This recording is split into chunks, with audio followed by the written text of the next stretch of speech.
evening, everybody, and welcome to the Sports Report After Dark. I am your host, Seven. I will be bringing in my cohorts for the evening with me here in just a second. First, I did want to do a thank you to our sponsor. Sports Report After Dark is sponsored by Gunslinger Soaps, handmade soaps and beard products made without all the junk to pamper your skin. Go to their website, gunslingersoap.com, and sign up to get 15% off your first order and always free shipping over $30. That's gunslingersoap.com. I want to bring in my co-host with the most problems psychologically. That's Dan Werner. I see what you did there. I see what you did there. Yep. And of course, for those of you that are not aware, this is not a family-friendly show. We say fuck a lot on this show. We say it a lot. So just a heads up. And I have a special guest this evening, the CEO of Pinfall Streams themselves. Josie is with us here this evening. And I've been flagged on other channels because of how many times I say fuck. No, we fucking do. Somehow we get away with it, though. That's what I don't understand. Well, diverse word. Not ever by Facebook, by other owners of channels. When I go and do guests on other spots, I get on multiple occasions. They have messaged in and said, "Can he calm down with the F-bombs?" Really? I don't even realize it because we don't care. That's just because they're pussies. No, I was gonna say it's adults. And we're also about to be talking about Vince McMahon's penis. So nice. Yeah.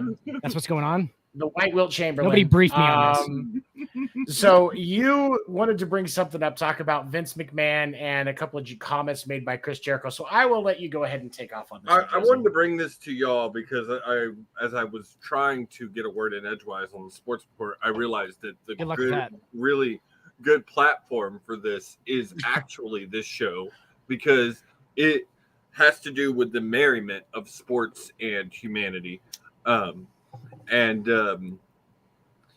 Everybody knows that Vince McMahon is being looked at right now for possible slush funds being given to multiple women to be hush-hush money for multiple affairs. There's two things that came out on this is $12 million is what it might be looking like over the course in time. And second, this is not a huge surprise to anybody who's a fan and knows of Vince McMahon. We've talked about that on my show. And it's not the first time either. Third, Jericho made his comments this week in saying, and I apologize for not being prepared and having this pulled up. He made comments saying he feels that Vince hasn't done anything illegal, and while it may not be moral or right, Vince will probably see no real punishment. Not the exact words, but that's that was the gist of what he said. Yes. Josie, correct me if I'm wrong. Vince McMahon basically ran the WWE for a while like it was a strip club called Lickety Splits. For a while, I would say in which the audition in that time frame. Are you talking about 80s and 90s? The last question on the interview section is, "It's not going to suck itself." If you're talking the 80s and 90s, yes, probably more than likely. Okay. When women started coming in and which is how most corporations in the United there States was a are. WWE or back then WWF casting couch at that point. Well, Yes. and even when I started watching as a kid, it was HLA, bra and panty matches. Like, y'all were watching it at the same time, more than likely, too. Yep. That was what we were seeing. Hot lesbian action, women kissing on TV. Like, that was what was popular for the women at the time. Pillow fights, lingerie matches. At the time, I mean, that's...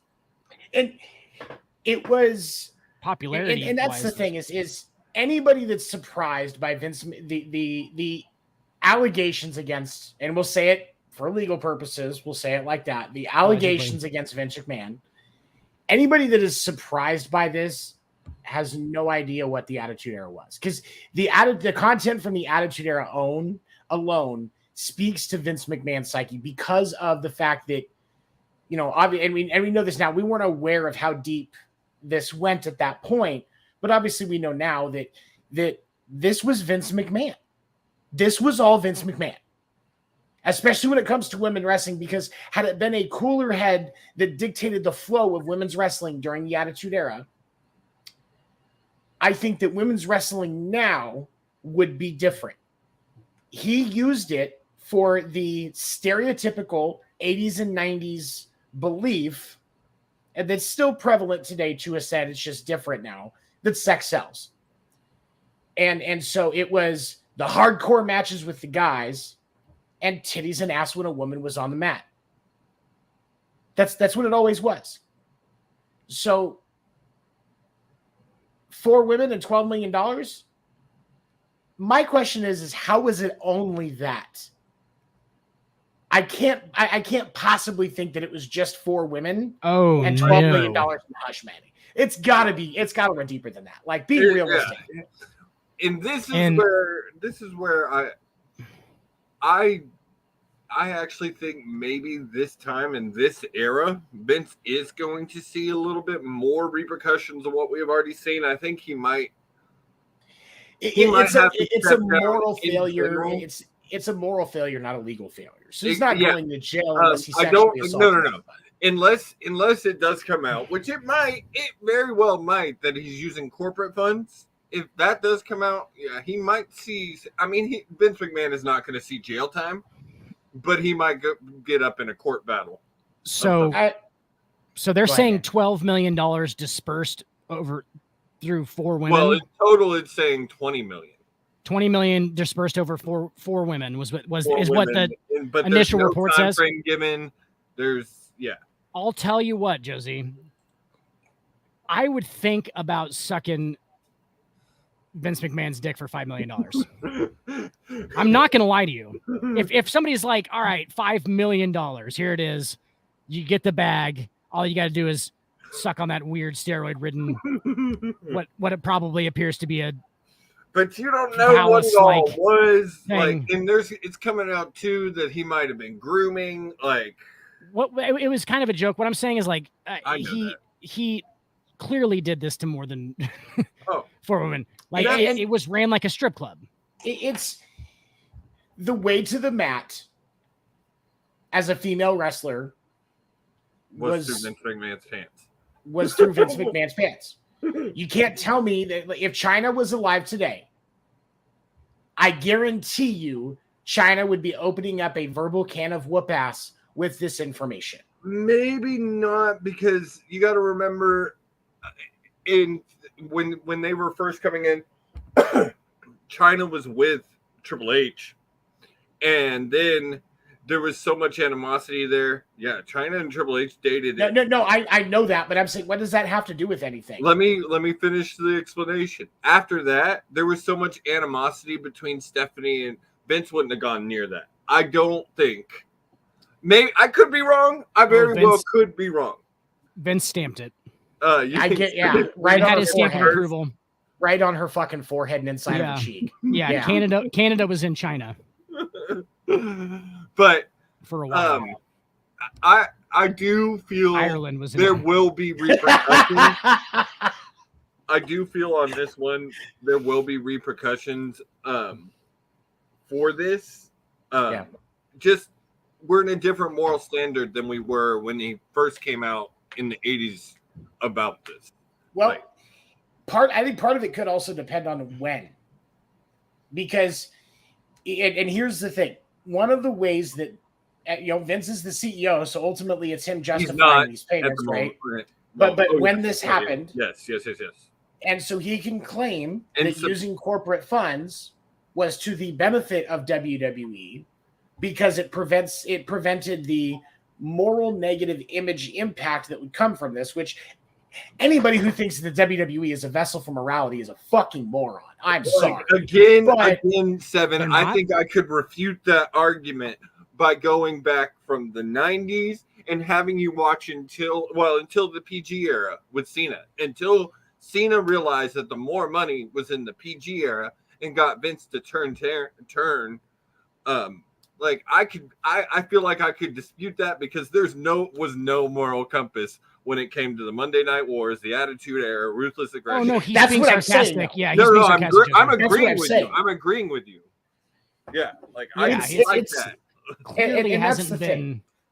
Because Vince is going to argue, because obviously if the CEO of a company looks bad in the public image, that can hurt the value, the investments, all of that, the money as far as the business is concerned.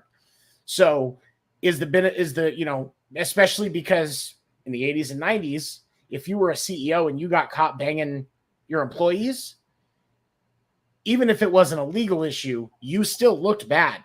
And this was we're looking at the hardcore era in the 80s and 90s where there was a lot, similar to what we're seeing now, where there was a lot of virtue signaling by all of these individuals that were claiming to be righteous. And so if you got caught with that affair in a public eye, you looked really bad. And so all of a sudden these people are like, oh, Vince McMahon's, fucking his employees. Well, I'm not going to be watching WWE anymore, and I'm not spending that money. And that had more of an impact then than it would now. And so there is, playing devil's advocate, the technical argument that you can justify why WWE funds had to be spent. Now, did Vince have the money and he was just being a cheap ass? Yes. I'm not denying. But from a legal standpoint, it's not hard to refute using company funds to pay off these chicks. Honestly, I still stand by my statements. I've said it 1,000 times on every show I've been on. They're about to sell. They're about to sell, especially now. Like I don't keep track of stocks. I don't do any of that. But I would bet their stock has already went down some just from the news. They're not I don't think they're publicly traded. They're not public. No, because he's the CEO. They wouldn't be. Well, there's a board. Doesn't mean it's publicly traded. Yeah, I thought if it is, I'm gonna go buy me $1,000 worth of WWE stock right now, because I guarantee that it's down. I'm looking it up right now. I don't think it is. And I don't think it is. I traded company on October 1999. Okay, so you know what? I stand corrected. They are. And that's another reason you can legally justify the spending of the money, because it doesn't tank the company stock. So because companies do that for their CEO all the fucking time. They have stockholders to appease. So their stock has dropped 1.25%, really. What's it trading at? $62. It's gonna go lower. It'll go lower. Whew. Guaranteed. I mean, and like they did the right thing. As soon as the news came out, they put Stephanie as CEO, which, as far as the shareholders are concerned, that looks calming. But I mean, Vince is, anybody who doesn't think Vince is still in that ear daily, all day. Of course he is. It's his fucking company. He still runs the show. He's still at tapings because he's in charge of creative still. Like, he still runs the show. He's just not the CEO. Yeah, right. He's not chairman of the board. Yeah, and the same way that John Stockton runs Gonzaga. But no, like I'm not condoning Vince McMahon's behavior. So anybody watching, don't get me wrong. I'm not condoning what he was doing. But what I'm saying is, it's just business, baby. It's just at the end of the day, it's business. And Vince McMahon may have to pay the WWE back the money, but he takes a shit and makes $20 million. Yeah. We'll also preface that 7 by saying that we're not in this to defame Vince McMahon, who's done that enough himself at this point. Oh God. I don't think any of us have to sit here and tell you about Vince McMahon and his upstanding citizenry. I think that he's done that for himself. We're the people that talk about that. We're talking about the I would say that all three of us are probably better people than Vince McMahon is, though, Josie. Oh, easily. Okay. Right, I haven't killed any strippers, so I'm doing all right. Right. I mean, you haven't. I didn't allow the plane ride from hell to happen. I've never been more sure that a man has made a pass at his daughter than Vince McMahon. Well, no. Donald Trump. 100%. Where do you think he got the idea? Right? I mean, if there's ever been two dads that talked about swapping daughters, it was Vince McMahon and Donald Trump. Never mind. I'm not gonna make that. Yeah, you started this fucking conversation. You so did. You sit there and fucking deal with it. You're with us. You're in this with us now. This is what happens. This is why you don't watch our show. Fine. Donald Trump and Vince McMahon invented the genre of daddy swap porn. They at least brought it up to speed. Yeah, for sure. They definitely New World implemented it. But here's the thing. Ultimately, love or hate what Jericho said, he's right. I mean, and that's my thing. Again, I'm not looking at the legal because you're right. Legally, he's probably not going to see any kind of issue. No. I do. What's he have to sell his company, make $1 billion? Yeah. Oh God. Don Sterling is just crying. Vince McMahon. His $1 billion that he made from having to sell his NBA team. And then probably die from steroid-induced issues in the next 10 to 12 No, years. he'll OD on cocaine, trying to do it on black strippers' pussy. Like, that's how Vince McMahon's going out. Or possibly even Linda's pussy. Like, you never know. He may be baller like that. No. Okay, so that's the other side of this. Supposedly, they have not lived together in years. Who? Linda McMahon and Vince McMahon. I wouldn't want to live That's with a him. business relationship at this point. Easily. Well, yeah. she's been on the political side for I was going to say, she's long. been getting into politics, hasn't she? Yeah, she was in Trump's cabinet. I was going to say another fucking Trump, comparison is right there. Look, that's a business relationship too. I mean, she probably knows what he looks like without his toupee on. I'm just saying. Some of my favorite videos ever are the ones where he tries to like grab her hand in public and she throws it away. Like she literally takes it and throws it. Like, I just those are fun. I don't know why I find so much joy and like laughter in those moments, but like she clearly does not like that human being. We've all been there where we were out with a chick and she was super pissed. And so we're trying to break the ice. We're like, grab her hand, walk, and she just hits it away. Like, don't touch me. Like, but we've all been there. Such like a more like, because you can tell that theirs is like such a deeper level. Like she probably just got so sick of him talking about Ivanka's tits that she was just in a bad mood. I'm just saying. You've dragged me into this. But okay. All right, so any final thoughts on that before we transition to what we're going to go over next? Russia. Okay. All right, so I need to find the list that I sent Dan. There we go.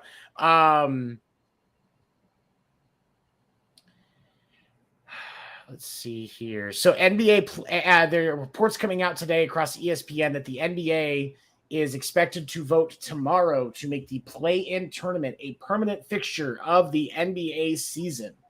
Dan, I'll let you have this one first, buddy. What do you think? The play-in tournament as a everyday thing? It's going to be your thing, yeah. I think it makes the NBA money, and I think that that's what they're going to do. I think that it also creates drama, which Adam Silver is all about. Adam Silver taking a page out of the old McMahon book. And just making this like believes that they're turning NBA into a real life WWE. He wants it as an international reality show. There's too much money involved for him to not be working in that direction. Hey, Josie, here's the thing though. It's so much better than the WWE because the thing is there's actual winners and losers. There's actual winners and losers. They're still going to play the game. And again, it's not to knock the WWE. Athleticism of the wrestlers in WWE, AEW, stuff like that. But no, that's the point. Is there are more things that aren't controlled with the NBA, and that's what truly adds to the entertainment value. Yeah, truly it is unscripted. A scripted reality show. And professional sports is about entertainment. Adam Silver is one of the reasons he's the best. He's the best commissioner of professional sports right now, is he has taken the NBA from a game into now it is building into an international brand. He will do what football wishes they could do, and taking NBA to being the next sport that is international on the level of what Americans call soccer, the rest of the world calls football. Because the NFL football will not get to that level the way that the NBA is already working in that direction. They've still got some somewhere to go, but we will eventually see an international basketball association that rivals FIFA. It will happen. Maybe not in our lifetime, but it will work in that direction because of what Adam Silver has done. Possibly, it might be towards the ends of our lives, but I think we see it in our lives. And this is a weird comparison, and it's weird how things work out. I've been playing NBA 2K, and from what you see in that game, how they do the My Career mode, they build you basically live in the city to play a basketball game. And you can see in the way that he's partnered with all of these different brands that now they wear labels or the sponsorships on the jerseys. Major League Baseball is going to add that next year. Oh yeah. And he's opened up. I agree with you. He's one of the greatest commissioners we have in a long time. He is the greatest commissioner in professional sports right now. There's hands down. No doubt. Hands he listens to his players, and he has vision to grow beyond where he's probably going to be. And to his credit, the reason he's going to get to see this international vision start to build is because of the fact that the first thing that Adam Silver did was improve the seat at the table that the players had. Because he understood from jump more than anybody has with professional sports. And I'm going to say it like that specifically for a reason. He understood from jump that those players are the greatest asset. So if you get them a decent seat at the table and get them in on the conversation, now the players know what the goal is, and you can incentivize them to help make it happen. Instead of sit behind the Wizard of Oz curtain and act like, nothing's going on back there when all these under the table deals are getting made without the players knowing about it. And then the players become resentful about that because they know what's going on. And why not? Because the people as well are going to go with the player. Like absolutely. If you're like, oh, David Gilmour or LeBron James, who in the fuck is being like, you know what? I feel like I'm going David Gilmour's route. Like nobody's doing that. Like right. He understands that they're all going to go where the player goes because the player plays the fucking game. The owner, everybody has this perception that the owners are all rich pieces of shit. And honestly, they kind of are. They're kind of right. Yeah. So they know that. And if you're just doing backroom shady deals with them the whole time, like that's what people feel about Roger Goodell. Like that's what people think about Roger Goodell. That's why they boom at the NFL draft all the time. They think that he is just in the back room, just making backroom shady deals with every NFL owner. And he is. That's the and he is. Roger, and getting found out that Roger Goodell was fabricating and pushing the Deflategate scandal to try and discredit Brady, when in reality it looks like it really wasn't even what we thought it was originally. It was even farther from that. More was fabricated than we knew about at that point. You have, this is why Manfred and Goodell have zero credibility with the fans.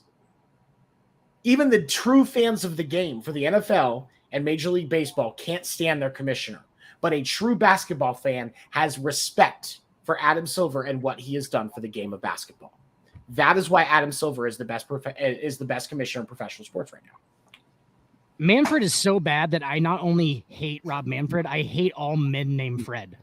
Like there's no like any Manfred, like if you're a Manfred, you're not my friend.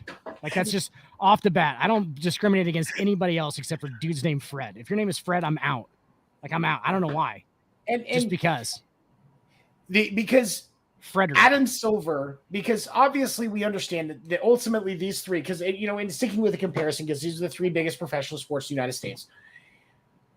When you look at these three, Manfred and Goodell, you see them as those guys that are making back shady deals. They're just focused on making the owners money. They're not focused on doing anything that benefits the players. They don't give a fuck about the fans. They just want to see that dollar sign. Whereas Silver has positioned himself with his approach like a man of the people, so to speak. He even though in reality, as a businessman, he filthy might rich. Fuck what He's the players of the filthy fans rich. think. That I think he seemingly- kind of But does. and I think he kind of does. I think that's But- where his success is. Because he has to. because he does. cares. Right. Well, And you but- got to also look at how the NBA has grown in his time. Like Exactly. like you said, internationally grown to a point where there will be an international basketball association, and It's it coming. will be. It may be larger than if he can do it correctly. It might be a point where it's larger than FIFA because That's going to take a very long time. though. long time. But it's a lot of tradition. one thing that helps is that FIFA is kind of imploding from the inside a little Well, bit. yeah, a little bit. And it's A little weird bit. that the American soccer market is actually one of the things that threw a wrench into that in Yeah, the strangest way. And it's because of the talent the American soccer market has gotten so much better that European players aren't thinking about just staying in Europe anymore and retiring in the States. They're going to the States at a younger age. Yes. They understand that we're fanatical about our sports. And We're sports fans, legitimately. I saw the stadium they built for the Austin team, and it rivals some Dude, football. KC Sporting in Kansas City is a Sporting fucking KC's spectacle. It's Casey's. It's like it's. I think one of the things they call it is it's one Beautiful. of those ones that's considered the stadium of the future. It is absolutely fucking beautiful, and it definitely has that feel of a Euro stadium as well for soccer, which I think is fantastic because it's a little smaller. I mean, about 19,000 people. It's not as big as say Arrowhead Stadium, where Sporting KC then the Kansas City Wizards used to play, but you're not having it looks better because you're not at a 75,000 person stadium with 20,000 fans. You're in a 20,000 fan stadium with 20,000 fans. And it's built up around. It's like built every seat in that place is perfect view. Like if you have a nosebleed section, you're at an angle and you're looking down right at the field. Like there's no bad seats. Like you're not in a nosebleed section. It's a great stadium to watch a game in. It truly is. Yeah. And while we're on the topic of sports commissioners making shady deals and doing shit they shouldn't be, the Department of Justice. Have to jump out of here, guys. Y'all have a great night. Have a good night, Josie. The Department of Justice, it has been confirmed that the Department of Justice is investigating the PGA and the World Golf Association for the penalties that they have been issuing to players that are playing in the Saudi Arabian-backed, the new golf league, the LIV Tour, I think is what it's called. A lot more money on the line. They've offered substantial signing bonuses to a lot of players. And in counter, the PGA and the World Golf Association is refusing to hand out ranking points for LIV Tour results. And the PGA is fining, or attempting to fine golfers that are wanting to play LIV Tour events. Now, the truth of the matter is, every golfer that golfs on the PGA is an independent contractor. Right. But the PGA is trying to penalize them for playing with other tours. Now, the NFL can tell a player, you can't go play XFL without our permission. You can't go play USFL without our permission because of the injury risk that it's associated with. And that's the reason why there's those restrictions. Like a few years ago, talking about Patrick Mahomes isn't allowed to play basketball out in public like he was that one day in the street ball because he might get hurt. That's because the Chiefs want to make sure the $500 million man can play the fucking game. Right. That's different than, hey, there's 150 guys in the PGA event this week. I might be able to beat 40 of them. Or I can go make a bunch more money with a much bigger purse and a much smaller field over at LIV. Well, my work there doesn't count towards my ranking points.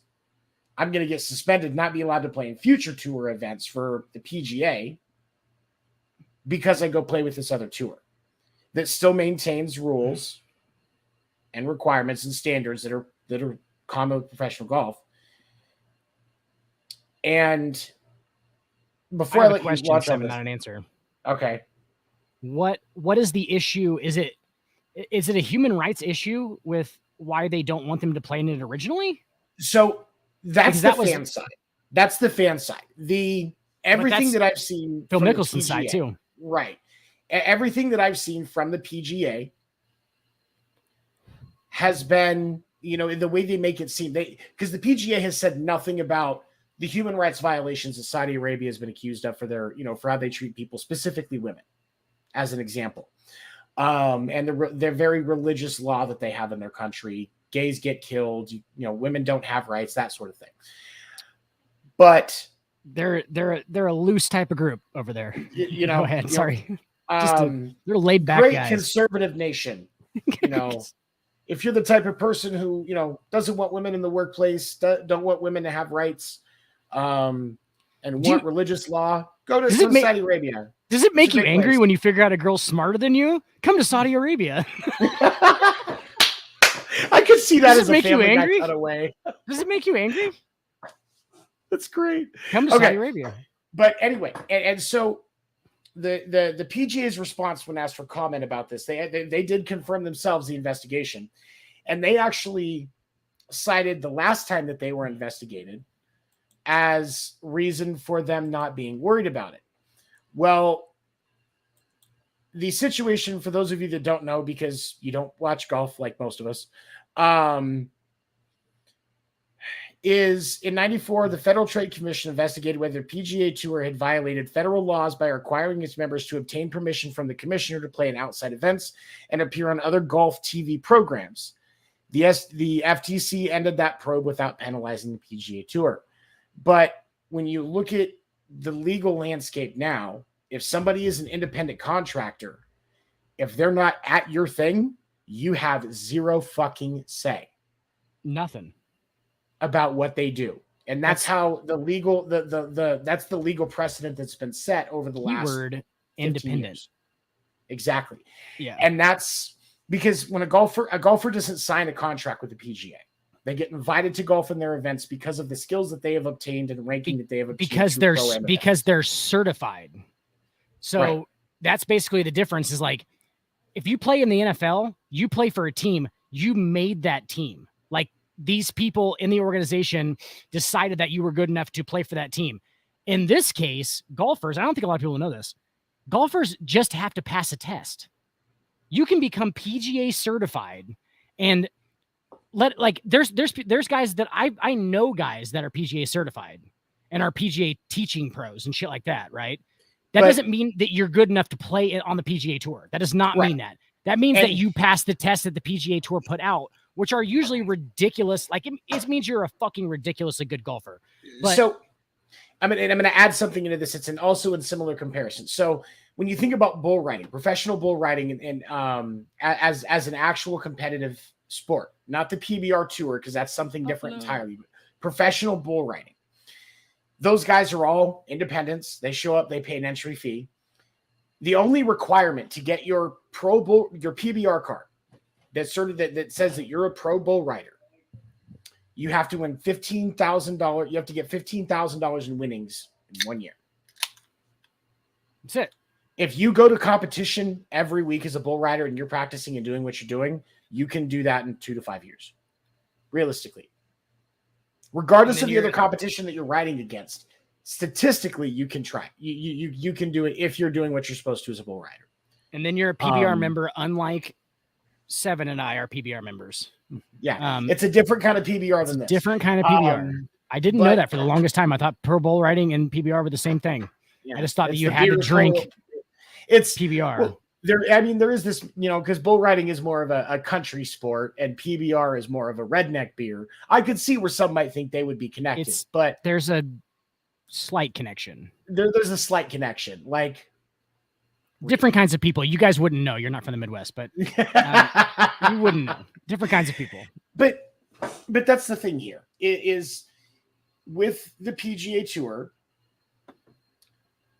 you can't, based on the way that legal precedent is now, the PGA Tour could actually get in trouble by the federal government and get fined as a governing, as an organization, because they are a for-profit organization. They could get fined by the federal government for doing this.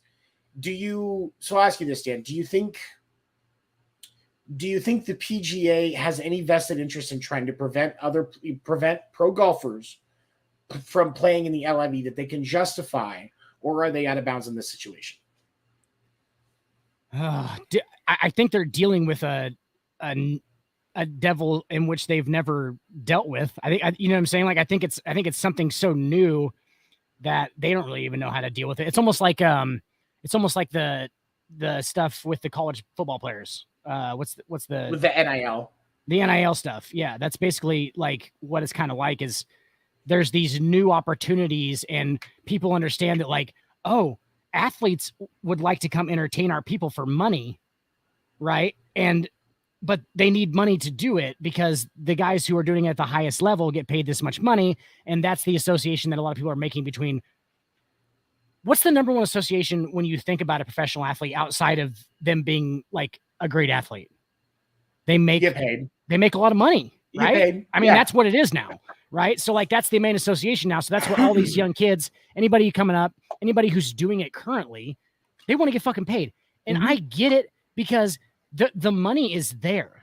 The money is clearly there because of the fanaticism of Americans in sports. That's clearly what it comes down to, is like like we're fanatics. We watch it. It's on TV. That means a lot of people get paid a lot of money. And for the longest time, these corporate dudes were just up there going, good.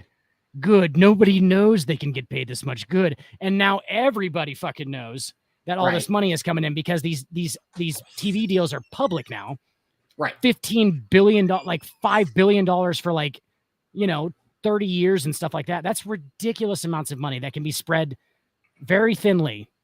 And everybody knows they can get paid for it now. So there's these new things that are kind of coming out of the woodwork, like the Saudi Arabian, because there's more money, obviously, in the United Arab Emirates than in that little space. Holy shit.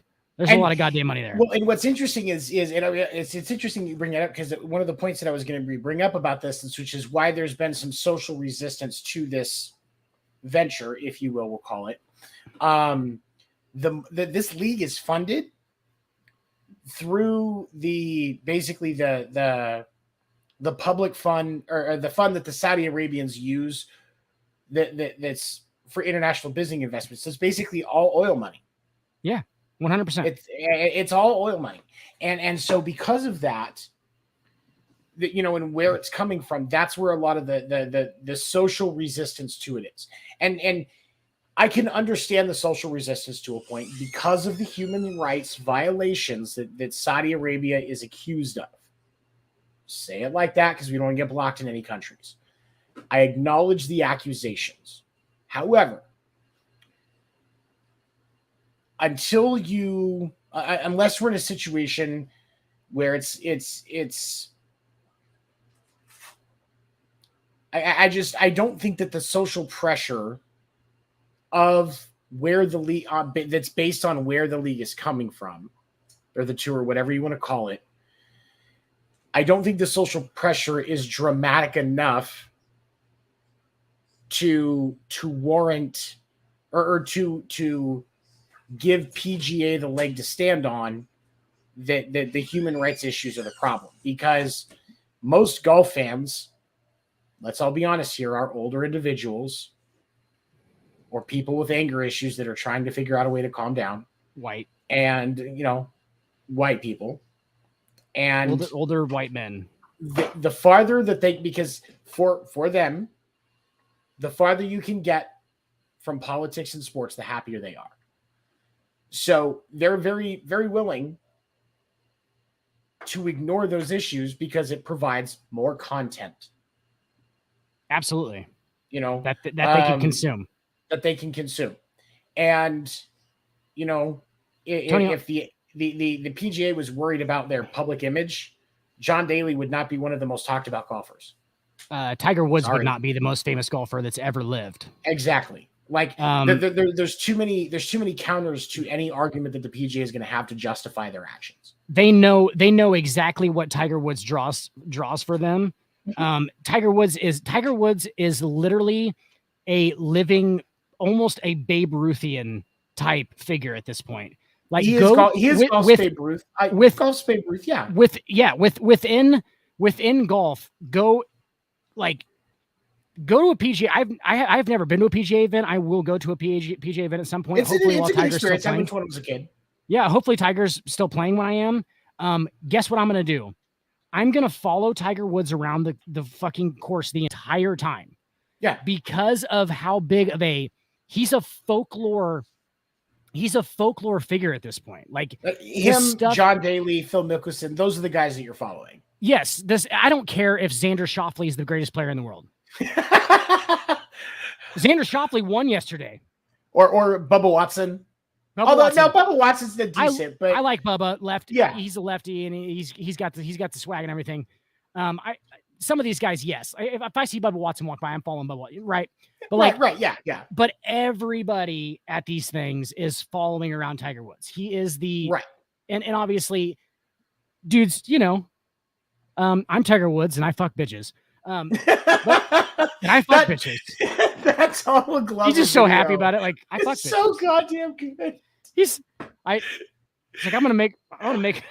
Hold on. You know what? We haven't done a good reaction video that's just completely fucked up in a while. So let me see. Keep talking. I'm gonna see if I can find that video real quick. I still laugh at it like every time. Like I can't not. It gets real weird at the end too. He's talking about the dog and shit.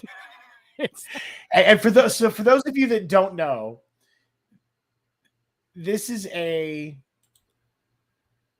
Funny or Die sketch from like 10 years ago, 9-10 years ago, when it was first discovered that Tiger Woods would fuck anything with legs. Tony, also let me preface this also with, I don't think people understood. Okay, so people know that like, yeah, Tiger, he cheated on his wife. There was that big whole thing where she chased him with the golf club, whatever. No, guys, no. Let me fully this guy was doing this for a long time, and he just, some of the stories about him are absolutely outrageous with his women. Like he loved his women, and this is really what it's about. Let's go through this beautiful video here. Oh, hi there. You can hear it. Yeah. I'm Tiger Woods. Over the past couple of days, there's been a lot of speculation about me lying, me not lying, and me lying about not lying. A lot of people say, hey, you're the luckiest guy in the world. You're married to a model. Got beautiful kids. I guess that's enough for an average man. But I'm above average. I'm here to set the record straight. I'm Tiger Woods. And I fuck bitches. There's a lot of dudes that fuck bitches. I fuck the most. And I don't go for the high type either. Oh, no. No high class here. I fuck chili waitresses. Chili waitresses. Hold on. An actual thing that happened. It's always like that, dude.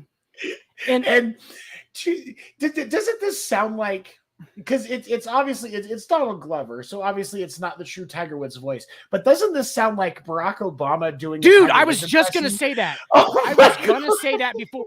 I was gonna stop you and go, this is more Obama. It's more Obama. It's like I was gonna say that, dude. Yes, I think that every time. I'm like, this is Obama, but still, this is Obama doing a Tiger Woods impression. It's Obama. Okay. Like, yes. Okay.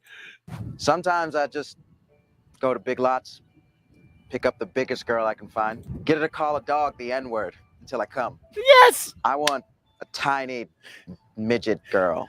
I'm gonna glue horns to her head. She's gonna ram me like a bull. I want the sloppiest, grossest girl I can get. And I want to make her jerk off to a dog pooping on a glass table. Then I make the kid who wrote Chocolate Rain watch that. And if he gets off to it, then I can come. Because that's how complicated I am. That's how complicated. Tiger Woods. There's a lot of things I do and I don't do. I don't not win championships. But I do fuck bitches. Yes. It's so, dude, it's so good. Goddamn good. Because, like, if you know the Tiger story, like, Donald Glover clearly knows the whole, like, he's listened to a lot of the Tiger stuff. Like, That is what it was, dude. Like, there's stories about him, like, in Vegas. Like, there's the documentary. It was on HBO. Yeah. What was it called, babe? Tiger. We watched it. Tiger. It's called Tiger something. Anyway, he It was just called Tiger. It was a TV series. It was called Tiger. It was Tiger. the docu-series or whatever on HBO, right? And it's still available on HBO Max if you're interested. It's only about a year and a half God, old. it's so good. Oh my God, it's really so good. And dude, but all these women are like coming through, and like there's these hookers essentially from Vegas talking about how Tiger would order like 10 to 15 blondes who looked similar at the same time, and they would just be running through his room, basically, like just 3-4 at a time. It's just called Tiger, yeah, just called Tiger. And they would just be running through his room, and he would just be fucking all of them. And then like 30 to 45 minutes later, 20 new blondes that looked exactly the same way, like weird stuff, like stuff that.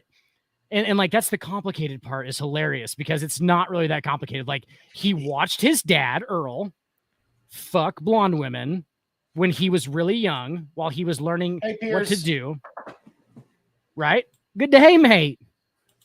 But I don't want to insult anybody with my Australian. Yeah, you insult. I've been to enough. Australia. It's fucking fantastic. I want to go sometime. My God, what a I place. will make it. That's one of the countries I want to go. Australia and Ireland are at the top of my list. I went there in fucking July, which is like their shittiest fucking month, basically. It's winter for them, isn't it? Basically, but ain't winter like here. It's winter like it's like 65, and there's clouds in the sky sometimes. Oh, that's what their winter's like. Yeah, it was fucking amazing. I was in the ocean every day. Let's just say that. You're in the middle of winter. You're in the ocean. There was clouds and it rained, and they all like think it's like the worst fucking thing ever that there's clouds and it rained. And I'm like, this is supposed to be your guys' like death of winter. And I'm like, oh God, you guys don't even know. You guys don't even fucking know. It's like it's like for me listening to people complain about Arizona winter after spending so much time in the Midwest. Because they're like, it's, because like in Arizona, yes. And that's the thing about the desert that's hard, is you may get down to 40 at night. But during the day, by 10 a.m., most of the time you're above 55 degrees, 60 degrees.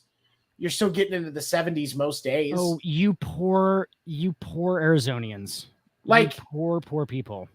Arizona, the Arizona in the Southwest is the reason why they made cutoff shorts, because by lunchtime you had to take those legs off. So you were just wearing, had to take those the legs off of the cutoffs, the zip offs, so that you were back into shorts, because otherwise you were too fucking hot.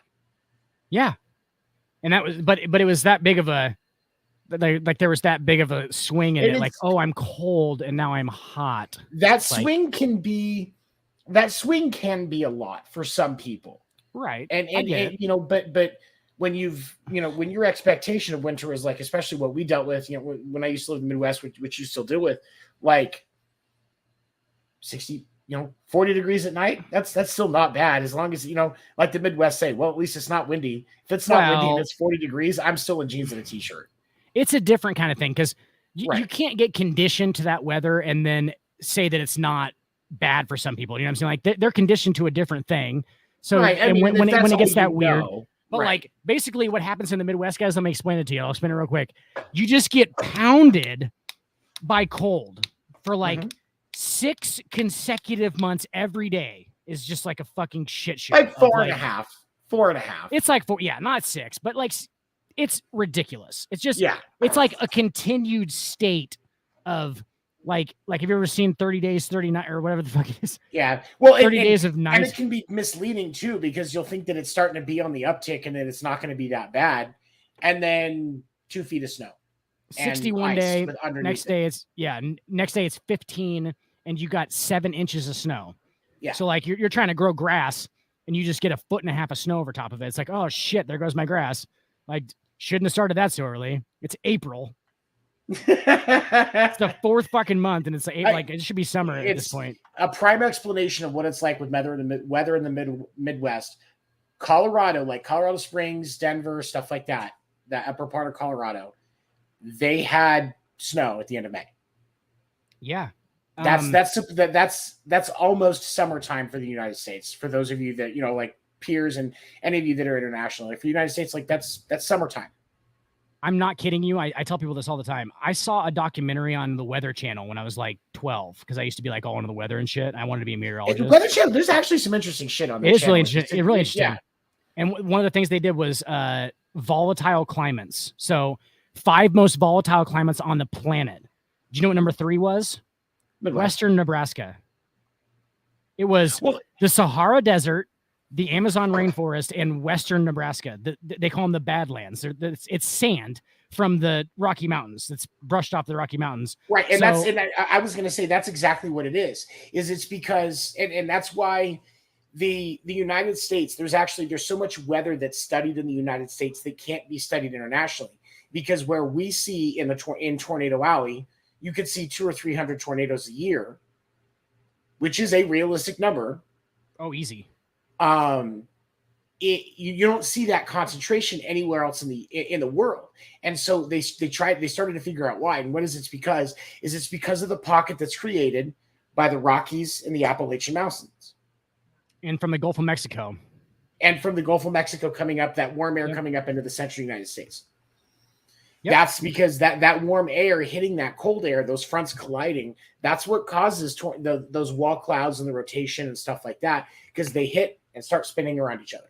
And the warm air separates itself. Yep. The warm air separates itself to the top. The cold air stays at the bottom. And then you get like a suction thing where the warm air is still moving because it's warm and the cold air is starting to stop. And so it just starts to spin. It starts to like rip it from the bottom, basically, is what all it is.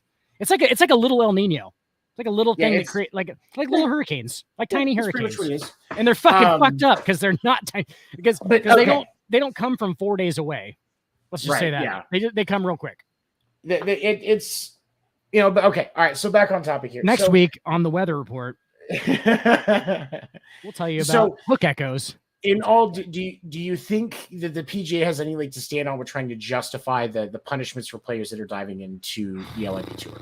Is there enough there that you think they can get away with something? They're just trying to appease the social justice warriors at this point, aren't they? I think it's them being afraid for their business more than anything. It's that the only, and here's why I don't support how the PGA is handling it, because if you're really going to be like this, you should provide more specific examples. Now, when we say like WWE, WWF, as it used to be, telling wrestlers they couldn't go to other promotions. Well, with that that's a product. You can't take my product and sell it in another store unless I give you permission. But with golf, there's not the identification of, at least to the level that you see with like basketball and the NFL and the MLB and stuff like that. There's not as much of an identification with the sport as a whole. For lack of a better term, Tony, there's no team. Right. There's no team. And PGA as a whole, like, nobody gives a fuck about the PGA as an organization. No. They just want to watch golf. So if PGA isn't going to be giving them the best golf product, and LIV pops up and goes, here, bigger purses, we're going to make things a little bit more interesting, but it's still golf. Yeah, of course it's going to gain traction. The only thing that will change is the PGA Tour British Open. It'll change to the LIV British Open, and everybody will still watch it. Yeah. That's it. It'll just like... If the PGA really wanted to be resistance because they thought somebody else was coming in to try and dip into the money that golf is making in the U.S. market, or even in the international markets because of the PGA being an international brand, right? The only way that you can justify it is you have to have more quantifiable proof that there's injury risk, or that they are the super controlling body of golf as an international statement. And if you're not playing under their brand, you can't play in their events. Wouldn't it be kind of close to what NASCAR does with like the Sprint Cup, and then they have the Nextel Cup, and then they so they have different like So like it's still NASCAR, but now it's kind of just racing at this point because there's like there's like the Sprint Cup, and there's because like you'll have Friday, you'll have the Truck Series, Saturday you'll have the Busch League, the Busch Series, and then Sunday is the Cup, the Cup Series, the top tier. It's but the thing of it is because when you go to a PGA Tour event, yes, your actual people that are competitive and you're expecting to see the big names in golf. Those are your top 20 players, 25 players. Most competitions have 100 or more players that try to get in. That's why you have the daily cuts every weekend. Yeah. For who's getting cut in the field. Oh, did this person make the cut? Did this person make the cut? With Tiger coming back, that's why you've seen ESPN talking about, well, Tiger made the cut this week. He didn't make it this week. He withdrew. That's what they're talking about. And so I don't think you can really unless they were to try and figure out a way to make the LIV like a minor league or work with them in that sense. But the LIV actually tried to work with the PGA and the World Golf Association, and they were turned down. And the PGA wants their monopoly because they've had it for so long at this point. And I think that's ultimately where the issue lies, is they're trying to keep a monopoly on golf, and it's not going to happen because the LIV isn't even saying we want money from you to make events happening. We're saying, look, we're gonna put more money into the events than you have been. We're gonna put a bigger purse on the table for the players to earn. And PGA doesn't like that format. We're doing this with or without you. Right. We're doing this with or without you. And you guys can be on board or not. This Saudi-backed organization has the money to put these events on and put these substantial purses on and handle all of the advertising and all of the media content, make sure that ESPN is there and Fox Sports is there. And all of these other organizations that they're like, oh, this is golf content we can show on TV. That's actually funded. That's where the difference comes into, is because of the money that's involved with the LIV project that you haven't seen with other organizations or events before. Right. And what they needed was credibility. All they needed was to be credible. And once these guys started jumping over, that's why the PGA freaked out when these dudes started going over there, because if a Justin Thomas, if here's the thing. Phil would have went over there. Brooks Koepka has already gone over. I think Justin Thomas is too. Let's see. Hold on. Wrong, there's a lot of guys. Let's see here. So some names: Brooks Koepka, Dustin Johnson, Bryson DeChambeau, Sergio Garcia, Phil Mickelson. They have all gone over, and that's the thing. Brooks Koepka and Phil Mickelson alone, that's a hit to pro golfing. Yeah. When they were like, the way Brooks that they Koepka? currently have thing and the monopoly that they're trying to hold. And then when Phil fell, they were like, oh shit. Because like we said, you're going to follow 4 or 5 guys. Rory McIlroy is a guy who's been out against it. But if they would have got Rory over there, these are big names. There's only 8 or 9 dudes who people legitimately if you were like, okay, there's a golf tournament in our town. Do you want to go see it or not? I don't know who's in it. There's about 8 or 9 names that you can say to most people who aren't going to be avid golf fans, who are going to be like, oh shit, I know who that is, right? I've seen, and a lot of it comes down to, with those names, I've seen that guy's shots on SportsCenter. Right. They've been covered. They're somewhat prominent. Tiger obviously being the biggest one. If Tiger would have went over to, then it's over. Then they better start working with him because you're going to get, that's the independent franchise, And that's the thing is, and I think that would be the ultimate blow to the PGA if Tiger were to go over and do an LIV event, because PGA can puff their chest out all they want with some of these guys. PGA as an organization does not have the ability to try and hold Tiger Woods back. What Tiger does, the PGA would probably be. Tiger does what Tiger wants, and so smart in following that domino falling. The PGA has no choice at that point but to comply, because they are never going to suspend Tiger Woods and keep him from an event if he wants to come play the PGA event, because that means that event is going to make more money than they thought it was. Probably at this point, it sounds ridiculous, but like double the money.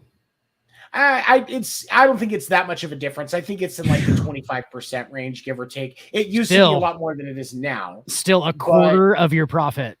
I mean, still, but yeah, that's so I for one would guy. say 25% tops is where they've been at with it. That's but so much. There's so much of a financial thing and especially because if you say, hey, look, Tiger was gonna play this weekend at this PGA event, but now he's not going to be here because the PGA is puffing their chest. Guess what? A lot of people aren't going to be there. Right. And it hurts.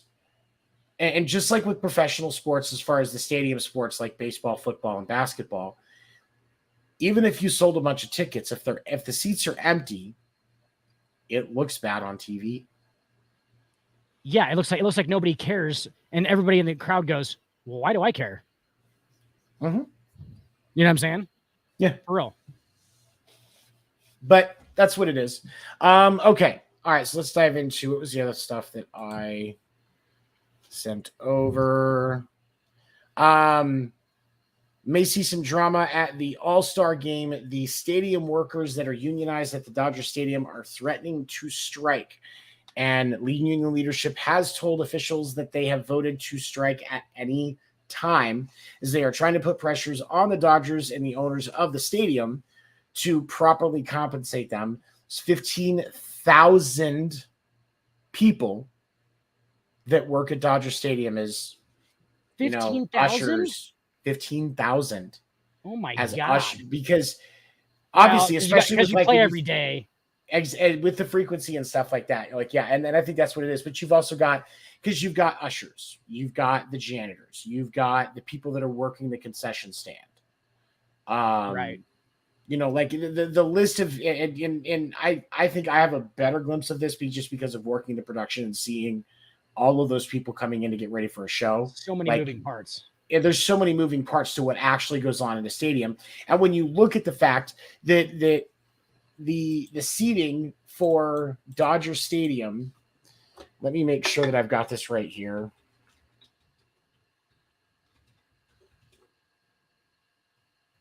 $56,000 seats. Jeez. When you think, and here's the thing: when you think about 56,000 seats, 15,000 employees to make that operation run makes perfect sense. It does. It does. I mean, well, and you've been to a major league ballpark. What is there? Fucking 12 to 15 restaurants in that place? Like, I mean, imagine what it takes to run a restaurant. Per level. Right. Like, it takes to run a restaurant. You have to have 50 round the clock employees. I've managed restaurants. You have to have 50 just servers if you run a full service restaurant. Right. To make it run. So, I mean, that makes sense. That's crazy, though. That's a lot, dude. And that's so much.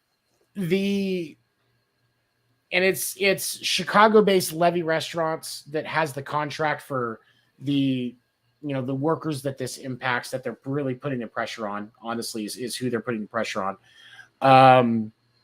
But that could, they decide to strike right before the All-Star game, and you don't have any, because it makes it even harder on the league, because if that union strikes, the players' union's not going to cross that picket line. No, that would not look chance. That would look ridiculous. It would look ridiculous. It would really, and I mean, it's hard to, because they could try to get, scalpers and stuff like that to cover while they try to finish the negotiations. But like I said, your players aren't going to cross the picket line. Any of the All-Star game, that is the production behind the All-Star game, the Futures game, the Home Run Derby stuff, that all of the production side of it for what you see on TV, all of those people are a part of IATSE, the stagehand union. IATSE will not cross a picket line. So they'll will go not too. Just entirely. So even if the players show up by some magic, you're not going to get it on TV. Yeah. What are you gonna? Those players aren't going to show up either. No. I mean, with the landscape of Major League Baseball for the last what, a couple of years now. I mean, well, not even a couple of years for the 10 years. entirety of their, In 20 years. Yeah. Even longer. Yeah. Yeah. There, it would look ridiculous for them to be like, well, ours is important and we can stop working, but you can't stop working. Especially would look ridiculous. with them just coming out. Well, but in the players' defense on that, they wanted to play. The league locked them out. Right. But at the same time, they were the ones who they're a union, originally pushed. And they also were the ones who originally pushed back against, the owners to make a strike happen in the first place. Yes, I understand that like eventually it came to the point where like the owners were the ones who weren't agreeing with the terms, but like it had to be the players who came to them. Yeah, it had to be the players who came to them first and went, hey, I think this is unfair. We should get it changed. Right. Which is exactly what these, I think it's fucking smart as fuck by the Dodgers employees. Well, and here's the thing. They saw a fucking point of leverage. The baseball season, when you think about it from a regular standpoint, the baseball season runs from April to the, at least, first week of October, second week of October. The Dodgers are a playoff team. So you're going to have games at home. So you're looking at April to October. And yes, they do have some stints where they go out and they go on road games where they may be gone for a couple of weeks. But the thing you have to remember is there are still events that go on even when the Dodgers aren't playing. That is right. Working at that stadium as a concession worker is a year-round job. Yes. And so these individuals are trying to get compensated for the fact that they have to work a year-round job. They're living in the most expensive housing market in the United States. Easy. And they need to be able to pay their bills. It's a little crowded. And one of the things that you have to remember, you may not think about it because you may think going to a baseball game, you're 3.5, 4 hours. Okay. One baseball game, turn around from the first person being there for that game to the 9 last, hours, 10 hours, 10 to 12 hours. Most of the employees probably at least 9 to 10, right? 9 to 10 hour shift. Most the bulk of your employees are working at least a full 8-hour day because you've got setup, cleaning before, getting everything prepped and ready. Those restaurants, they're pre-making as much shit as they can. Just like opening a regular restaurant. Exactly. Just like opening like you're an individual restaurant within a place that has it'd be exactly the same thing as like being in a strip mall. Yeah.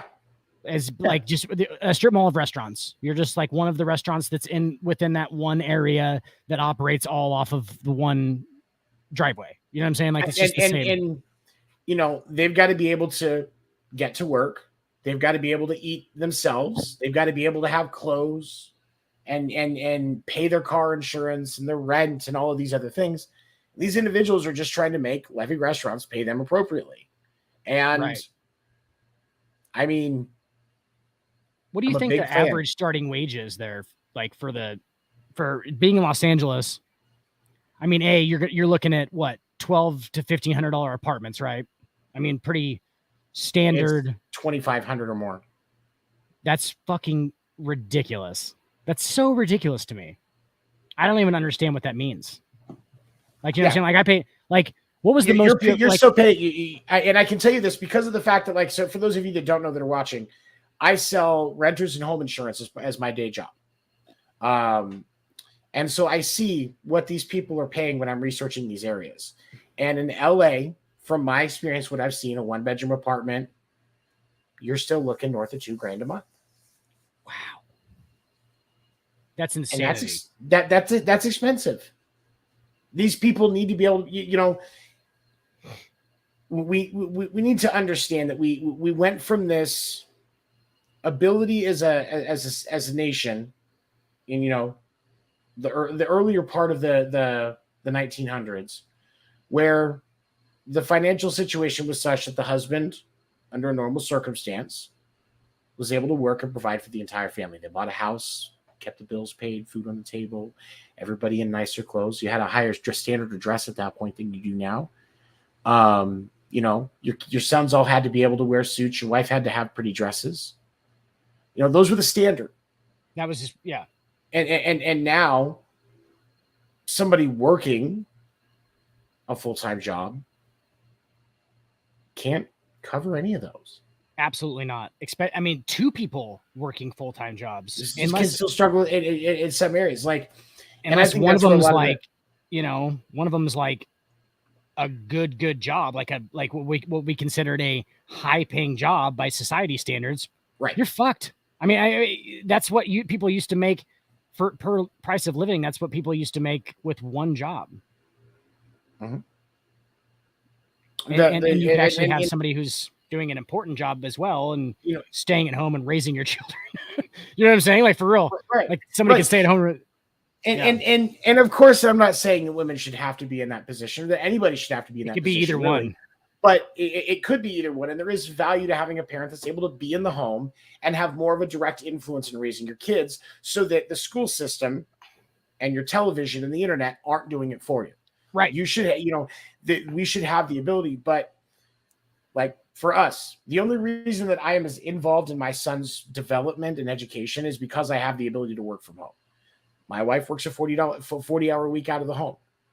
And we still struggle sometimes because of how expensive the cost of living is. These individuals are just fighting to not have to struggle as much. And so I support them 100%. You shouldn't. If it costs us the All-Star game, oh fucking well. Right. I mean, I'm honestly 15,000 people that deserve to get paid better. And if I have to lose out on one home run derby so that those people can get a better paycheck, 100% on board. Yeah.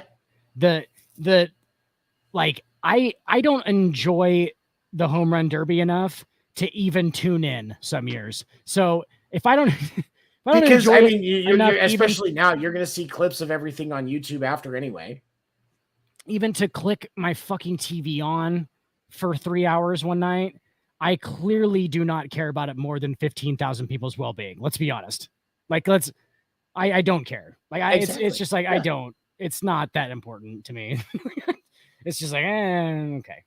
But that's not going to happen for one. I think that, no, I love though, that they're smart enough to go, shit, we got leverage here.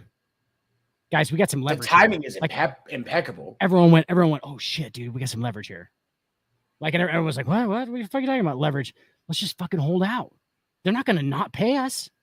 They won't not pay us. We'll sign contracts. Like, we'll sign fucking contracts that will go way further than just this All-Star game, but we have the All-Star game that we can fucking not work at. And people are like, holy shit. Mm-hmm. It's fucking great. I just love that somebody said it. I love that somebody said it loud enough that people were like, what now? Like, what are you talking about? We can just not work. You can just not show up, you idiots. Like, you guys complain about not getting paid enough all the time. How about we just don't fucking show up? And everyone was like, holy shit, we could not show up. I love it, dude. It's great. It's so perfect. It's true. Yeah, it's the leverage that union has is insane. And I applaud them for taking the jump, and they deserve to get their people paid. Absolutely. Get it. Get that absolutely money. Get it. Let me see. Okay, what else was there? So before we wrap up,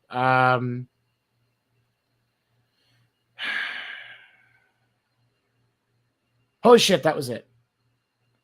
That was your last. That was the last hurrah. Yeah, that was the last. I was actually. We're actually doing great on time. We're only an hour and 15 minutes. Wow. Yeah, I think this is one of the shorter episodes we've done in a while. I was going to say we didn't strain from the. Usually there's like a 30-minute segment. There's a 30-minute segment in the middle of it where we both go, well, I don't really know, Tony. And you go, I don't really know either. Oh, we don't know anything. And then both of us have like a stroke. Okay, so I'm interested, and this can just tease the guys for next week, because I'm sure we'll get this brought back up in Sports Report. What are the 10 quarterbacks that you would take right now over Lamar Jackson? Oh, my God. All right. Russell Wilson, for sure. Oh, yeah. Pat Mahomes. Yeah. Duh. Josh Allen. That's a given. Justin Herbert. Yeah. Deshaun Watson. Yeah. I mean, talent-wise, when we're just looking at on-field, yeah. I'm looking at on-field. Yeah. That's it. Yeah. Not looking at towel up, towel down. I'm looking at pure talent. That's 5. Hold on. I want to show this meme again, because this is still my best work I've ever fucking done when creating a meme. I'm so goddamn proud of this meme. So, Tony, I'm gonna be honest with you. I don't get it. Okay. I get it. No, so much for my happy. Yeah, I get that song, right? It's a happy ending. And then you go to Deshaun Watson and he says, this motherfucker's spitting, right? Like, this is spitting. Yeah, like, this he's not getting happy endings anymore. And what's even funnier is when you think about it. So the line before it in that song and that chorus, all this time you were pretending so much for my happy ending. Yes. Okay, so I get it. No, I get it. And I just didn't think it was like that simple yet that brilliant, I guess, is what I'm saying. And here's the thing, true story. So it came to me because I was actually in the grocery store yesterday and that song came on and she hit so much for my happy ending. And I went, holy shit, that's a Deshaun Watson meme that hasn't been done. Oh my God. Right. And he's just like, and like the image is supposed to be just him kind of like, maybe he's got it on his headphones. Right. And he's just. Well, and because here's the thing. And again, all this. That's what I picture. Deshaun Watson did some fucked up shit. But it is not impossible to think that some of the women that are making these accusations are bandwagoning. And they had originally been consenting to what was going on and getting paid for giving him handjobs. Right. And they saw the opportunity to make more money by making it look like it wasn't successful. Show it again real quick. Do you know what I get? The only thing that would make that better is if you could get a picture of Deshaun Watson with headphones on. You know what I'm saying? Like, he's got headphones on, like, and he's listening to something, like, so you know that he's listening to the song. That was the only part that I was detached from. I was like, okay, it took me a second. I was like, all right, so he's listening to the song. I get it. Like, he's just listening to the song. That's fucking brilliant. I get it. Yeah. I got it. I was just like, this is how I build better memes because I'm not one that makes them very often. But that's right. It just took me a second to make the connection that he was listening to the song. I was like, oh, totally. I get it now. I was like, yeah, he's fucking listening to the song. He's like, this shit's good. I like this. Like, just do it where he's like, yeah, he's, if you can get one. I don't even know if you can get one of those. I'll have to find another spot I can steal. I guarantee there's one. At least with him, like walking into a game or something. Yeah, he's gonna have some headphones on, some earbuds or something. Like, yeah, that's all you got to do. And then like it makes that connection to me. Like he's listening to the song. Bam, there you go. There you go. It makes the connection easier. All right, Deshaun Watson. Who else? That's 5. Yeah. No, that's more than 5. No, because Wilson, Mahomes, Herbert, Burrow. You didn't say I didn't say Burrow. That's 6. Brady's 7. Yeah. Brady's 7. Okay. So because it was Josh Allen was the other one. Mahomes, Wilson, Herbert, Brady, Wilson, Deshaun Watson. We're 7. That's 7. Deshaun Watson, we're 7. Yeah. There's easily 10. I would still take Derek Carr. Derek Carr, that's 8. Let me think. There's definitely more. Honestly, I just said out loud that I was Lamar Jackson. That's 9. No, that you would take over Lamar Jackson. Lamar Jackson's not 9. Aaron Rodgers. Yeah. Alicia with the assist. That's number 9. I mean, honestly, there's at least another one. Not in the league. Hang on. There's definitely another one. Give me a second. Gotta be. Hang on. Let me just go through a fucking. Here we go. I got a team. Hang on. I got a perfect thing. Where's that team?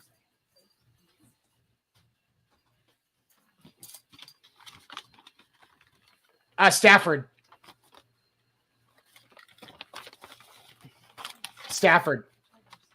Matthew Stafford is 10. Stafford but is there's 10, more. yeah. Dak Prescott. Ooh, that's where we're getting tricky. I don't know. Hold on. I don't know that I would go with Dak Prescott over. I can see why he would be in the discussion. I will acknowledge that, but I don't know that I can go Dak Prescott over Lamar Jackson. Mac Jones. Mac Jones. I'll take Davis Mills over Lamar Jackson. I like Davis Mills. You know what? Maybe I'll get lucky and he'll just start. Kyler Murray. Right. You see, and Kyler's another one that I'm not sure I can because you at least get more accuracy and field vision with Lamar that you wouldn't get with Kyler Murray, and that's why I don't know that I can go that far. Honestly, I mean I feel like that's at least 10 legitimate ones though. Yeah, easily 10. Yeah. Okay. Yeah. Point proven. Yeah, Stafford makes at least 10. Yeah, because I'm looking at all the other teams. I'm like, nah, because you can't go. Zach Wilson, you can't go Mitch Trubisky. You can't go Who's quarterback? You don't for go Tennessee? Baker. You can't go Fitzpatrick. You're not going to go Baker. Who's the quarterback for Tennessee? Ryan Tannehill. I honestly, that's fucked up, but I'm honestly, no, I'll take Lamar Jackson. No, I mean, yeah, I can't. I honestly might take Mac Jones, which would be 11. But that Mac Jones, that's so system. I would take Matt Jones over. It has to be in Belichick's system. Right. That's where the kicker's going to come. Yeah. That's where the kicker's going to come. I'll take Kyler Murray for sure. I think we did. Kyler Murray was like the legitimate 10th one. We were like, that's legitimate. Well, Stafford was a legitimate 10th. I think Kyler Murray is kind of on the fence there at 11. Because I just and I'm going to be different with Trevor. Than you. If I get Trevor Lawrence right now, if we're doing both of them we're not doing it in their prime, right? Trevor Lawrence. I mean, Trevor Lawrence hasn't even hit his prime. He's got a lot of potential. Right now. I like Sunshine. I think we're doing right now. I'm taking Trevor Lawrence. Sorry. If I have a draft and I get to have the number one pick and you're going to make me pick between Lamar Jackson and Trevor Lawrence, 100% Trevor Lawrence. I could see that. 100% Trevor Lawrence. I'd rather shoot myself than be stuck with either one of those quarterbacks. But I mean, I could see why you would make that argument. And then you got dudes that we're not having anything about, like Justin Fields, who hasn't played very much. You see, and that's the thing. Fields and Jimmy G, like. I don't like Jimmy G. I can't. Jimmy G. No, I still wouldn't. Yeah, I can't go Jimmy G. I can't on either one of them. And like Trey Lance, I'm not taking Trey Lance over him. Trey Lance, that's another one. I can't either. No, you don't. You don't. I think that's logical. I think we're being logical. I think that's logically there's 10. Yeah. But that's not to say though, I don't disagree with Lamar Jackson wanting to get paid. I don't disagree with him wanting to get paid because I think that he should. He should because he is expected to compete at that same level with those 10 guys that we mentioned. Those guys we just mentioned has gotten paid. Joe Burrow hasn't yet, but he will. He will. And right? Justin and Herbert hasn't yet, but he will. But he will. Right. So that's just going to be the common thing now. Is it's going to be the quarterback that gets paid, and I think the reason behind that is because it's so much harder now than it used to be, which is I think funny because the physicality of the game has changed. It's so much harder now to get longevity out of a receiver or a running back or even a tight end, whereas now with how much quarterbacks are protected, you can get 20 years out of your quarterback, so it's easy to give him a 10-year, $450 million deal because you will get it back. And I think the huge thing, Tony, too, is that think about how big of a drop-off there is after Lamar Jackson or after Kyler Murray. That edge 12, 13, 14. Think about how big the drop-off is. We'll just say oh, my God. There's like a huge drop into like a second tier, and then like the second tier goes to like 21, 22, 23, and then there's a huge drop into like 24, 25, 26, and then like 27, 28 is just down the fucking hill. And you don't even know who the fuck quarterback's going to be next week. So like having a guy who can be a first tier, he's a top tier quarterback. I'm just extending that tier further and saying that there's at least 12 guys who are a top tier. You could win a Super Bowl with quarterback. You could win a Super Bowl with Lamar Jackson. I'll agree with that completely 100%. You can. But the difficulty with Lamar Jackson, and it's why I don't buy into some of the hype around him, and I'm kind of like you, I can't put him in my top 10, is because all of these other quarterbacks that we've mentioned have generated results with multiple different players. Lamar Jackson doesn't have the consistency that these other guys do. Matthew Stafford put up 12,000 passing yards on the fucking Detroit line while playing for the fucking Detroit Lions. Like that, just to sit and think about those numbers really quick and how bad of a team they always have because they only have one guy ever. They've done it the same goddamn thing their entire stance as a team. Megatron, they did it to fucking Barry Sanders. Yeah. I mean, that's just what they do. And he still managed 12,000 passing yards. That's why Matt Stafford is still a first ballot Hall of Famer. I think Lamar Jackson is Michael Vick. He's a better Michael Vick. He's new. I don't think he's better than Michael Vick. I think that'd be a hard sell. I think that'd be right now. He's not done though, so we can't really say that. But like, he's pretty close to being as good as him. because and that's good. That's obviously a credit to Lamar Jackson because he hasn't played near as long as Mike Vick did. Right. So he's almost already as good. He's only like 25. So that's the best part about him is he's like super young still. Right. So we're not totally saying that Lamar Jackson can't be a top 3 to the best quarterback in the NFL. I'm not saying that he doesn't have the potential to maybe do that. He has athleticism for sure. But I feel like right now he's just I think that's how his career pans out for me. If I could guess what the future is going to do in an emulator, I think that's kind of how it ends up is he never wins a title. He's exciting as shit and he's super talented and everyone goes, just didn't fit the game. I will say this as a closing thought before we wrap up because we do have to go. It's fucking 10:30 here. And that's mid 12:30 there. It's 12:30. With my thing with Lamar Jackson is I do think that there is still an upward trend for him, and there are decision making issues that Lamar Jackson has. Accuracy wise, he does have one of the better numbers in the league. He's got a fucking cannon arm, and an he absolute does have fucking cannon. And so I do think that he has the potential, and I will say it like that. He does have the potential to end up as being better than Michael Vick. But I will also give you that he's not there yet. Tony, he has the fucking potential. I mean, if we're going to go potential and hypotheticals, he has the potential to be the best goddamn quarterback that's ever played in the fucking National Football League.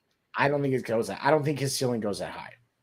Athletically, it definitely does. Okay, athletically, yes. I'll give you that. But still, he's probably the most athletic quarterback that's ever. I mean, at this point, I don't think there's any to say that he's even on the same plane athletically as Michael Vick is a huge compliment. We're complimenting him to a fucking. True. Michael Vick was the most. Nobody had ever seen anything like Michael Vick when he came in. We were like, "What is this? He's a running back that plays quarterback, but can also throw really far. Like, what the fuck is this? This isn't a real thing." But I think that where the drop off from Vick to Lamar Jackson happens is his game decisions. Mike Vick wasn't. Yeah. But I'm not saying Mike Vick was the best, but but you don't get the reputation that he got without making more good decisions than that. I think we might be barking up the wrong tree on this one, Tony. On the field. Let's just take a pause and just nobody's dogging anybody here. Nobody's dogging anybody. Nobody's dogging anybody. We're just all right. I'm for real. I am for real. And obviously not condoning his Michael Vick's off the field choices to harm and be mean. We're making light of the fact that he did some really fucked up shit to dogs. He's a horrible person, but I don't know if he is though. Because here's the thing: I see Michael Vick on TV all the time, and like I can usually kind of tell if like somebody's just kind of like a piece of shit. Like, do you know who you can tell is a piece of shit on TV? Richard Hamilton. Oh yeah. You ever listen to Richard Hamilton? Not Richard Hamilton. I'm sorry. Richard Jefferson, the bald NBA guy. Looks like he has alopecia. Doesn't have any eyebrows. Oh, okay. Yes. Huge piece of shit individual in real life. Just listen to him talk. Like he's the biggest. Like he's so cocky and like you can tell that guy doesn't give a fuck about anybody else but Richard Jefferson. There's nobody else who lives in the world besides Richard Jefferson. Right. Michael Vick doesn't strike me as that kind of person. Like he doesn't strike me like the kind of person who doesn't love dog. Do you know what I'm saying? Like he doesn't strike me as the kind of person who would be able to physically strangle a dog. He never actually was proven to do any of that, by the way.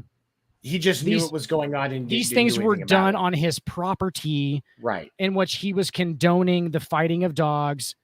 We don't know the whole hanging. The people Michael Vick hung dogs. No, we don't know that's true. That's never been proven to be true that he fucking hung a dog up. But he did at least know about it, and that is and that is still a problem. Probably because when you have the overwhelming evidence that was levied against him, that he knew what was going on and was okay with it.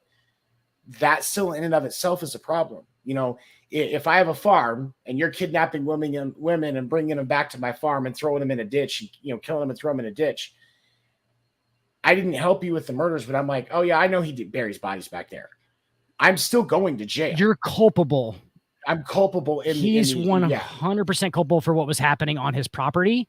Also, there's the whole thing about like he was raised in the South, man. Like you know that his like that was much more.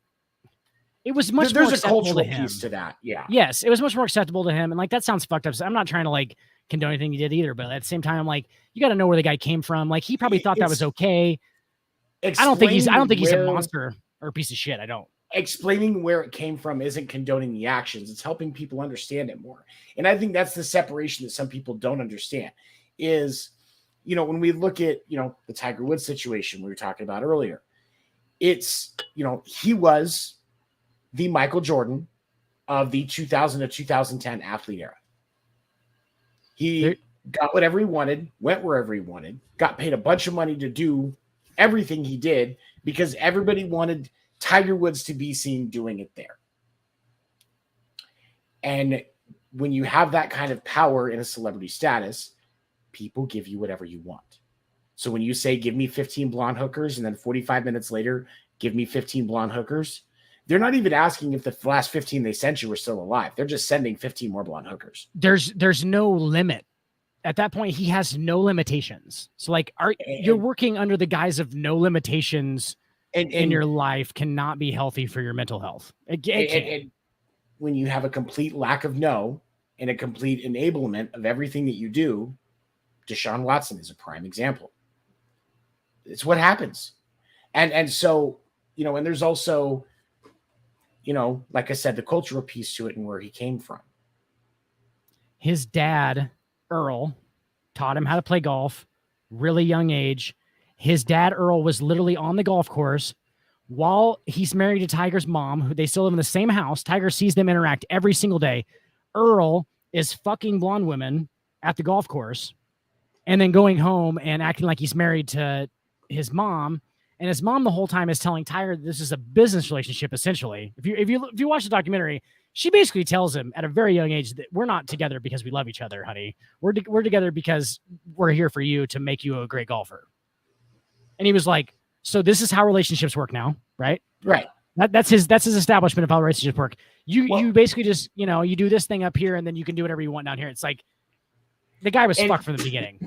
And when you look at who he was with at the time, you know, his supermodel, you know, that was about creating, and even Lindsey Sterling, or not Sterling, what was that? Oh God. Yeah, I know who you're talking about. The professional, I remember her first name was Lindsay. She's a professional snowboarder. Yeah. You know, these are all individuals that primed with his DNA and their DNA have the potential to make superhuman, genetically, you know, superhuman athletes in some regard, even if it's not golf, even if it's something else. But obviously his son is already turning up to be a super fucking talented golfer. That is the spinning image of his dad. Charlie's amazing. Yeah. But it's all in how it comes up. And that's why it's important to take care of yourself and focus on the environment that's around you, because the environment surrounding you is a direct result of what will happen. Right. And just or a direct example of what will happen. Right. And it just had to be pounded into his head. I mean, and I'm not, like I said, we're not just trying to sit here and make excuses with the guy. We are explaining like how it became what it was. Like you can see how it became what it was. Like, could he have changed it? Theoretically, yes. But in practice, that's a little bit tougher to do. It's a little bit easier. He didn't have to. It's a little bit easier said than done. No, why? Yeah, why would he? Why would he not just take it to like a whole different? Why would he? Right. Like, why would he just take it to a whole different like thing? It's like a whole different thing now. Like, there's no reason for you not to do this stuff, Tiger. Yeah. Okay. All right. So we've been John for a while. For those of you that have been watching, I appreciate you. We appreciate you. You'll be able to find this episode tomorrow by 9 a.m. So noon Eastern on Spotify. Just search for Sports Report After Dark. It'll be in the Sports Report channel as well. Thank you for supporting us. Make sure that you check us out. We will be back next week. Piers Austin. Piers, again, thank you for joining us. We appreciate you as Good always. Day, mate. You know, share this with your friends in Australia. We would love to get an international fan base and then find a sport internationally that we can learn about. Piers, I got to tell you on that note, the Australian accent got fucking annoying after a while. It did. It's strong. It is strong. Great people. Great fucking people. Not gonna lie to you. I've worked with some musicians out of Australia. Jesus, they are fucking individuals. Like, that accent gets ridiculous at some point. I was just like, I don't even know what. It's thick at some points. It is thick. It's not even cute anymore. It's not like normal. It's like, it's like redneck British. It's terrible. But okay. All right. It was a pleasure as always, buddy. And for those of you watching again, thank you for your support. We will be back next week after the Supports Report. Don't forget, you can also catch me on Sunday nights with Winter Meetings, 9 p.m. Eastern, talking all things baseball. And I would definitely appreciate having you there as well. But again, thank you as always. Have a good night, everybody.